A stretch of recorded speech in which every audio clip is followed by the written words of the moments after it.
भारतात आल्यावर आम्ही पैसा आणि नाव बऱ्यापैकी मिळवलं. सार्वजनिक आणि व्यावसायिक आयुष्यात माणूस कितीही यशस्वी झाला तरी त्याचं सांसारिक आयुष्य सुखासमाधानाचं असणं महत्त्वाचं असतं.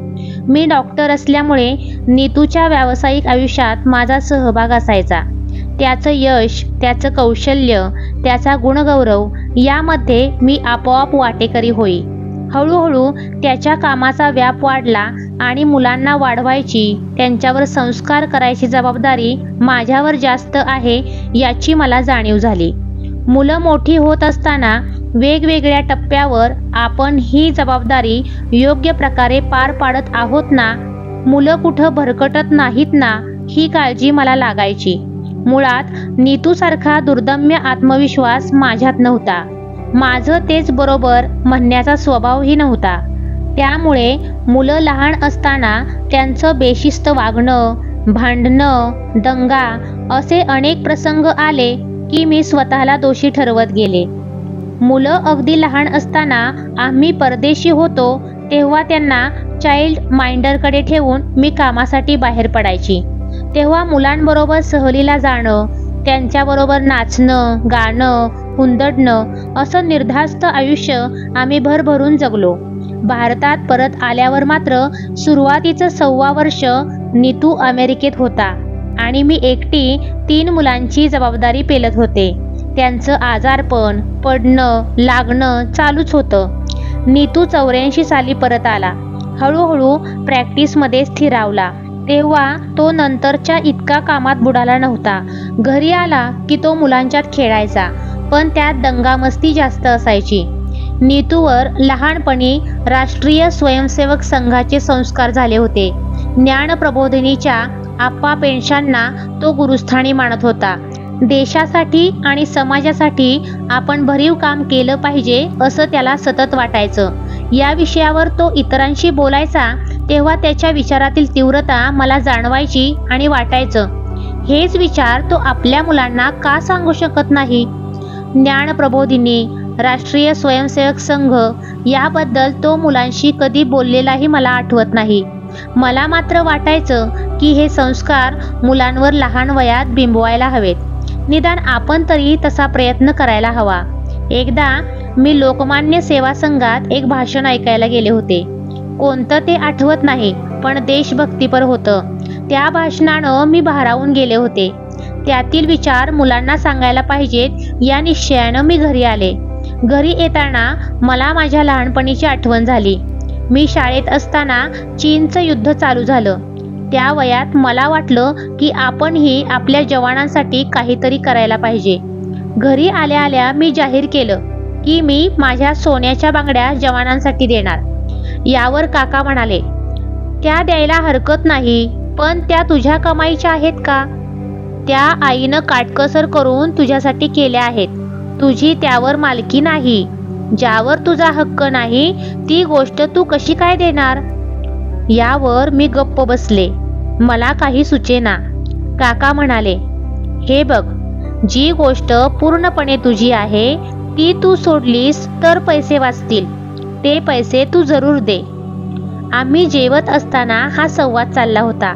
मला भातावर तूप खूप आवडायचं. भात थोडा व तूप जास्त. मी समोर तूप घेऊन बसले होते.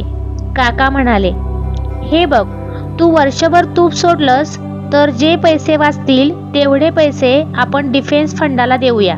चालेल तुला? मी पटकन हो म्हटलं. मला ते इतकं छान पटलं होतं. मी तूप सोडलं व ते पैसे सैनिकांच्या मदतीसाठी शाळेत दिले. हे सगळं आठवत मी घरात पाऊल टाकलं आणि दारातच जागच्या जागी खिळून उभी राहिले. 3 मुलं भयानक पद्धतीनं एकमेकांशी भांडत होती. मंदारनं जुईला बोचकारलं होतं. चारुता त्याला धोपटत होती. तिघांनीही भांडून भुसकट पाडलं होतं. कोणी माझं काही ऐकण्याच्या मनस्थितीत नव्हतं. थोडा वेळ मलाही काही सुचेना. माझा आवाज कापायला लागला. तिघांना मी 3 खोल्यात पिटाळलं. मला अक्षरशः रडू आवरत नव्हतं. मुलांनी इतकं टोकाला जाऊन भांडावं हे माझ्या समजण्याच्या पलीकडचं होतं. आम्हा भावंडांची भांडणं म्हणजे कोणीतरी काहीतरी पसारा केला आहे, आवरला नाही, खोड्या काढल्या आहेत म्हणून वादावादी इतपत असायची. या मुलांसारखी मारामारी केलेली मला आठवत नाही. लहानपणी नीतूकडची काय आणि आमच्याकडची काय आर्थिक परिस्थिती फार चांगली नव्हती. आदल्या दिवशी उरलेलं अन्न टाकून द्यायची पद्धत नव्हती. नीतूकडे तर शिळपाकं असेल ते समजूतदारपणे स्वतःच्या पानात घेण्यासाठी चढाओढ लागायची. त्याची आई असा पदार्थ मुलांपासून लपवून गुपचूप स्वतःच्या पानात घ्यायची. आमच्याकडे सुद्धा एखादं सफरचंद असेल तर आई ते कापून सगळ्यांना सारखं वाटायची. त्यावरून माझं तुझं करण्याचा प्रश्नच नसायचा. खाण्याच्या गोष्टीसाठी कधी भांडाभांडी झालेली मला आठवत नाही. थोडक्यात म्हणजे एक तीळ 7 जणात वाटावा अशा संस्कारात नीतू आणि मी मोठी झालो होतो. त्यामुळेच की काय, एकदा घरात 4 दिवस पडलेली जिलेबी मी संपवली म्हणून जुईनं ज्या पद्धतीनं आकांड तांडव केलं ते पाहून मी थक्क झाले. असंच एकदा मी ऑपरेशन उरकून दमून भागून घरी आले. तेव्हा मंदार द्राक्षाचा भला मोठा घड खात होता आणि मुली त्याच्या मागे धावत द्राक्षांसाठी भांडत होत्या, द्राक्ष ओरबाडून घेत होत्या. त्या क्षणी हे दृश्य मला भयंकर लाजिरवाणं वाटलं. त्यावरून मुलांना मी खूप मारलंही.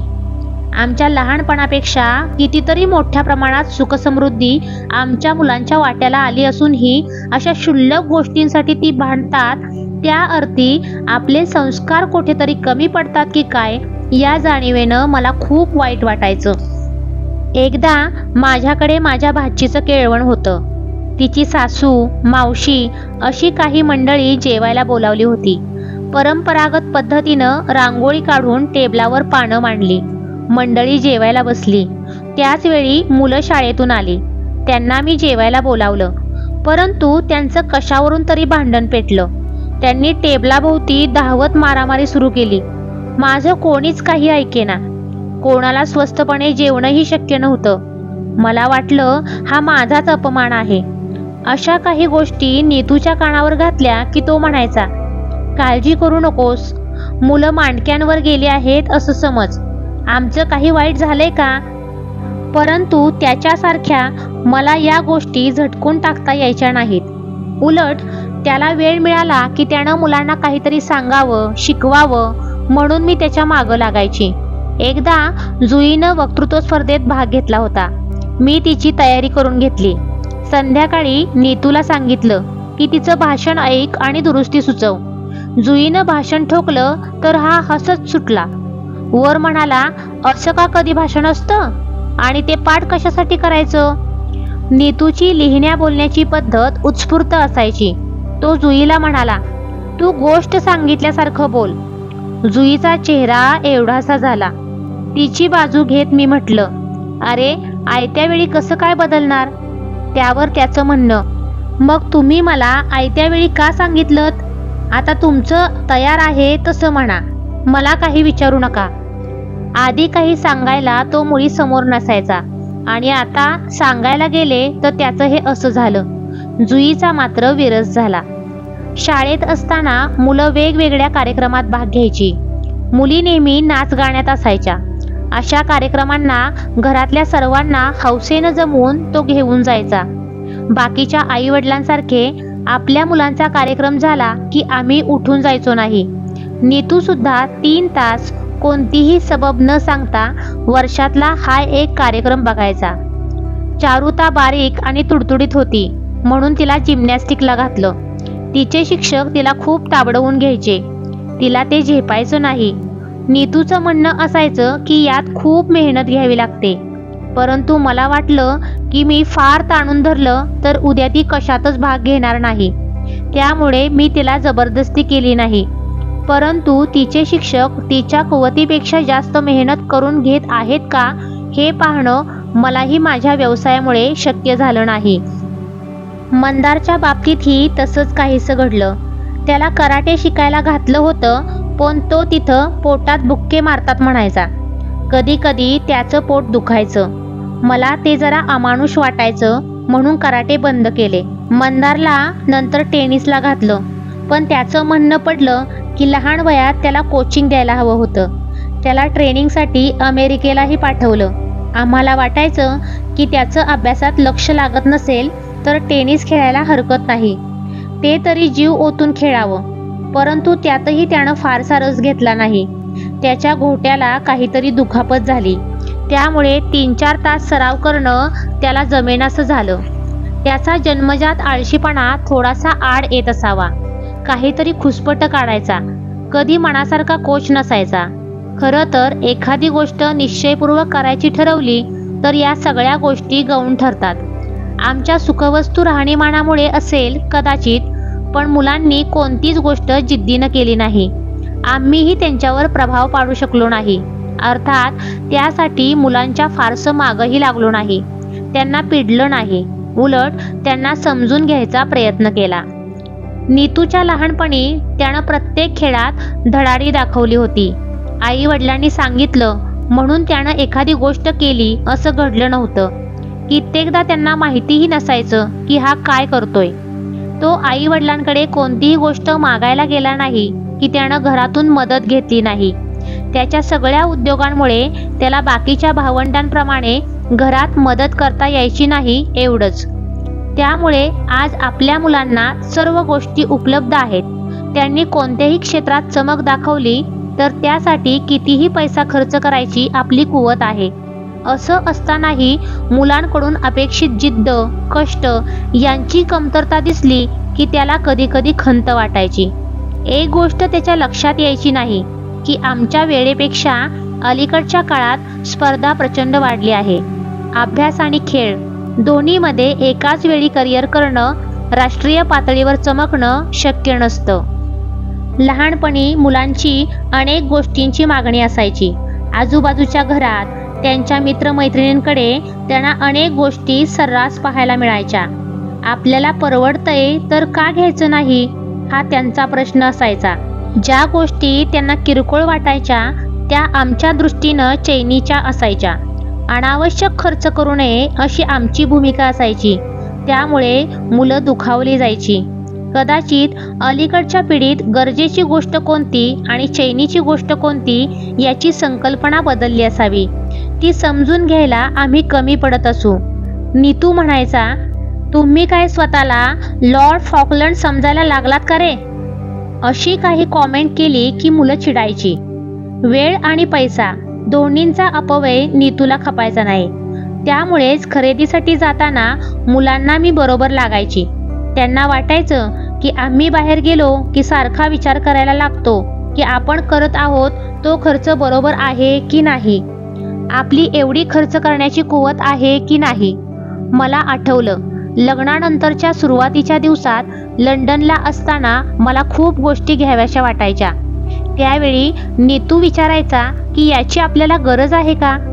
या प्रश्नाचा तेव्हा मला राग यायचा आणि मला कळायचं नाही की किती खर्च केला की याला योग्य वाटेल. आज माझ्या मुलांना हाच प्रश्न पडत असलेला पाहून नकळत मला हसू आलं. 15-20 वर्षांपूर्वीचं आमचं आयुष्य झरकन डोळ्यासमोरून सरकून गेलं. वाटलं तेव्हापेक्षा आपली आर्थिक परिस्थिती उंचावली असली तरी आपली मानसिकता तीच आहे. संस्कार म्हणतो ते यापेक्षा वेगळे काय असणार? मुलं लहान असताना मुलांची जडणघडण, संस्कार यामध्ये त्यानं फारसं कधी लक्ष घातलं नाही. एकदा घर सोडलं की तो घरातलं सगळं विसरून जायचा. कदाचित त्याला असंही वाटत असेल की त्यानं सांगितल्याप्रमाणे मी करू शकले नाही तर उगाच चिडचिड, रागवारागवी झाली असती. त्यापेक्षा मुलं एका हाती वाढणं कधीही चांगलं. मात्र आम्ही 2-4 गोष्टी कटाक्षानं पाळल्या. आम्ही मुलांसमोर कधी भांडत नसू. आमच्यात जे मतभेद असायचे ते मुलांसमोर आम्ही कधी व्यक्त केले नाहीत. आमच्या दोघांमध्ये असा एक अलिखित संकेत ठरून गेला होता की नीतू मुलांना रागावला आणि ते मला जरी पटलं नाही तरी मी माझा विरोध मुलांसमोर नोंदवत नसे. नीतूला कधी उलटून बोलत नसे किंवा तो बाहेर गेल्यावरही त्याच्या विरुद्ध काही बोलत नसे. बाबा विरुद्ध आई आणि मुलं किंवा आई विरुद्ध मुलं आणि बाबा असा प्रसंग आमच्या घरात कधीच आला नाही. आमची दोघांची फळी इतकी भक्कम होती की एखादी गोष्ट मी जर नाही म्हटलं तर बाबांजवळ तक्रार केल्यानं त्यात काही फरक पडणार नाही याची मुलांना खात्री असायची. एक जण रागावत असेल तर दुसऱ्यानं गप्प बसायचं किंवा दोघांनी मिळून रागावायचं. यामुळे मुलांना रागावण्यातलं गांभीर्य कळायचं. जेव्हा पॉकेट मनीचा प्रश्न आला तेव्हा मी ठामपणे सांगितलं की पॉकेट मनी हा लपवून करण्याच्या खर्चासाठी असतो. तुम्हाला असा काय खर्च करायचा आहे की जो मला सांगायचा नाही? त्याबद्दल मुलांनी माझ्याकडे भुणभुण केली, परंतु एकदा पॉकेट मनी नाही म्हटल्यावर नीतूनही त्यांना कधी पैसे दिले नाहीत. दुसरी महत्त्वाची गोष्ट म्हणजे माझ्या अपरोक्ष माझ्याबद्दल तो मुलांना काहीतरी चांगलं सांगत असावा. अमुक एखाद्या गोष्टीवरून तू मुलांना रागावलं पाहिजेस, लक्ष घातलं पाहिजेस असं मी सांगितलं की तो मुलांशी माझ्या नकळत बोलायचा. आईला आवडत नाही त्या गोष्टी करू नका असं समजावून सांगायचा. मुलं लहान असताना आपल्याला नेहमी वाटतं की आपण आपल्या तिन्ही मुलांना सारखं वागवत आहोत, पण मागे वळून पाहताना लक्षात येतं की तसं होत नाही. पहिल्या मुलाच्या वेळी आपण अनुभवी नसतो, त्यामुळे त्याच्याशी वागण्याची पद्धत वेगळी असते. ते मूल आपलं जरा जास्त ऐकतं, आपण त्याच्यावर बंधनंही जास्त घालतो. दुसरं मूल फारशी बंधनं घालून घेत नाही, त्यामुळे आपल्याला त्यानं न ऐकण्याची सवय होते. तिसऱ्या वेळी मात्र बंधनच शिथिल झालेली असतात. साधा कोक आणायचा की नाही, व्हिडिओ कॅसेट पाहायचे की नाही याबाबत चारुता मला विचारत असे. जुई मी सांगितलं तर ऐकत असेच असं नाही, आणि मंदारला तर या क्षुल्लक गोष्टींसाठी परवानगी घ्यावीशीच वाटत नसे. मी काही भलतंसलतं केलेलं नाही असं त्याचं म्हणणं असे. चारुता माझ्यासारखी आहे, ती वाद घालते, समजावण्याचा प्रयत्न करते. जुई मात्र नीतूसारखी आहे, स्वतःला हवं ते करून मोकळी होणार. जुईला स्वयंपाकघरात काम करायला आवडतं, कष्ट घ्यायलाही आवडतात. चारुताला मात्र बाहेरून जाऊन खरेदी करणं आवडतं. हे स्वभाव विशेष पाहिले की आई वडिलांचे कुठले कुठले गुण मुलांमध्ये कसे उतरतात याची गंमत वाटते. एखादी गोष्ट आवडली की ती जपून ठेवण्याकडे नीतूचा कल असायचा. तो गुण चारुतात आहे. जुई मात्र एखादी गोष्ट आवडली की वापरून तिचा निकाल लावून टाकणार. त्यामुळे कपड्यांच्या बाबतीत दोघींचे वाद ठरलेले. जुईने कपडे घातले की ती ते चुरगळणार, विस्कटणार. चारुता मात्र इस्त्री करून काळजीपूर्वक वापरणार. यावरून ही भांडणं, वादविवाद ठरलेले. मंदार लहान असताना अभ्यासावरून त्याच्याशी माझा युद्धप्रसंगच असायचा. अभ्यासासाठी त्याचं बूड एका जागी टिकत नसे. तो हुशार आहे हे मला माहीत होतं, मार्कही चांगले मिळवायचा, परंतु कधी कधी मात्र उच्छाद आणायचा. तो चौथीत असताना एकदा मी रडकुंडीला येऊन नीतूच्या कन्सल्टिंग रूमवर फोन केला की मंदारचा अभ्यास घेणं माझ्या ताकदीबाहेरचं आहे. त्याची परीक्षा जवळ आली आहे, तेव्हा तूच त्याच्या अभ्यासाचं बघ. त्यानं बरं म्हणून फोन ठेवला. कन्सल्टिंगवर फोन केला म्हणून तो रागावला नाही. माझ्या सहनशक्तीच्या पलीकडे काहीतरी झाल्याशिवाय मी असं करणार नाही याचा त्याला विश्वास वाटला असावा. घरी आल्यावर तो म्हणाला, त्याचा अभ्यास 2-3 दिवसांसाठी मी घेऊ शकीन, पण पुढे काय करायचं, कसा अभ्यास घ्यायचा हे तुलाच ठरवावं लागेल. तो मंदारला रागावला नाही. त्यानं अभ्यास का करत नाहीस असा जाबही त्याला विचारला नाही. हे समजण्याचं त्याचं वय नाही हे तो जाणत होता. मुलं लहान असताना मी मुलांना मारलं आहे, पण नीतूनं कधीच हात उगारला नाही. तो मुलांच्या बाबतीत हळवा होता. मी मुलांना घेऊन 84 साली भारतात एकटी परत आले असताना नोकरीपेक्षा मुलांना प्राधान्य द्यावं असं त्याचं म्हणणं असायचं. मुलांची दुखणी खुपणी यामध्ये तो मदत करू शकत नाही याबद्दल त्याला वाईटही वाटायचं. एखाद्या महत्त्वाच्या केसच्या बाबतीत ॲनेस्थेटिस्ट म्हणून मीच असावं असा त्याचा आग्रह असायचा, परंतु मुलं आजारी असतील तर त्यानं कधीही माझ्यावर सक्ती केली नाही. मुली 8वीत असल्यापासून त्यांच्या प्रत्येक परीक्षेच्या वेळी मी 15 दिवस रजा घेत असे. नीतूनं त्याला कधी विरोध केला नाही किंवा चारुताच्या परीक्षेच्या वेळी मी नाशिकला जाऊन राहिले ह्याची त्यानं कधी चेष्टाही केली नाही. एकदा माझ्या पाठीला दुखापत झाली होती. मला 3 आठवडे झोपून राहणं सक्तीचं होतं. 3 मुलं, त्यांची शाळा, नीतूचं 18 तास कामात व्यग्र असणं, यामध्ये घराचं काय होणार याची काळजी मला लागून राहिली. परंतु त्या काळात नीतूनं घराची आणि आमची सगळ्यांची व्यवस्थित काळजी घेतली. कन्सल्टिंगला बसून तो कामवाल्या बाईंना सूचना देत असे. घरची आणि बाहेरची सर्व जबाबदारी त्यानं उत्तम सांभाळली. त्याचं ते प्रेम आणि काळजी घेणं पाहिलं की माझ्या मनात विचार यायचा की मी अधूनमधून आजारी पडले तर बरं होईल, म्हणजे तरी तो आमच्या वाट्याला जास्त येईल.